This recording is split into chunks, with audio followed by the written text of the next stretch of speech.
చర్లపల్లి జైలులో జీవిత ఖైదీ నరసింహులు ఆత్మహత్య చేసుకున్నారు. సంగారెడ్డి జిల్లా బోవట్ల గ్రామానికి చెందిన నరసింహులు 2014లో తల్లిని హత్య చేసిన కేసులో శిక్షను అనుభవిస్తున్నారు. ఎర్రగడ్డ హాస్పిటల్లో మానసిక వైద్య చికిత్స తీసుకుంటున్నాడు.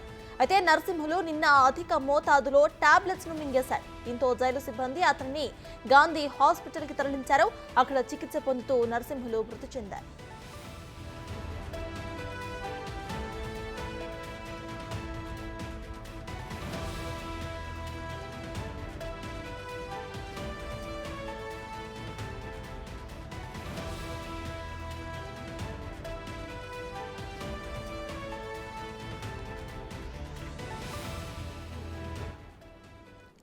చర్లపల్లి జైలులో జీవిత ఖైదీ నరసింహులు ఆత్మహత్య చేసుకున్నాడు. సంగారెడ్డి జిల్లా బోబట్ల గ్రామానికి చెందిన నరసింహులు 2014లో తల్లిని హత్య చేసిన కేసులో శిక్షను అనుభవిస్తున్నాడు. అయితే ఎర్రగడ్డ హాస్పిటల్లో మానసిక వైద్య చికిత్స తీసుకుంటున్నారు.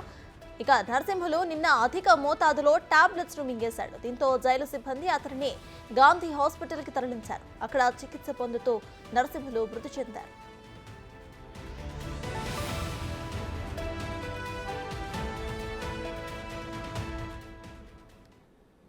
నరసింహులు మృతి పట్ల పూర్తి డీటెయిల్స్ మా ప్రతినిధి సురేష్ అందిస్తారు. సురేష్, చెప్పండి ప్రెసెంట్ అప్డేట్స్ ఏంటి?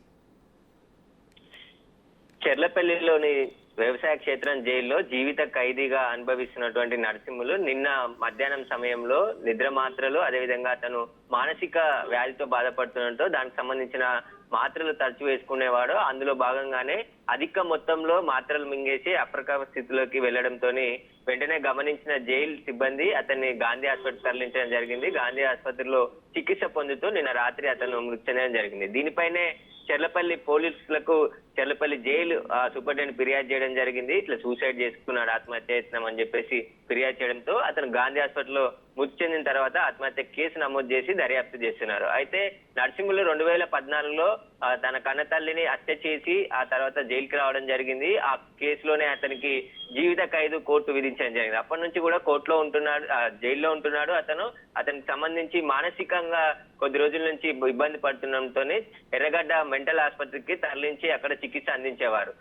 నెల రోజుల పాటు అక్కడే చికిత్స తీసుకొని 2 రోజుల క్రితమే చెర్లపల్లి జైలుకి రావడం జరిగింది. అక్కడ నిన్న మాత్రలు మింగి ఆత్మహత్య యత్నం చేయడంతో పోలీసులు, జైలు సిబ్బందికి సంబంధించిన పోలీసులు అతన్ని గాంధీ ఆసుపత్రికి తరలించడంతో అతను మృతి చెందినట్టు గాంధీ ఆసుపత్రి వైద్యులు వెల్లడించడం జరిగింది. Right, thank you Suresh.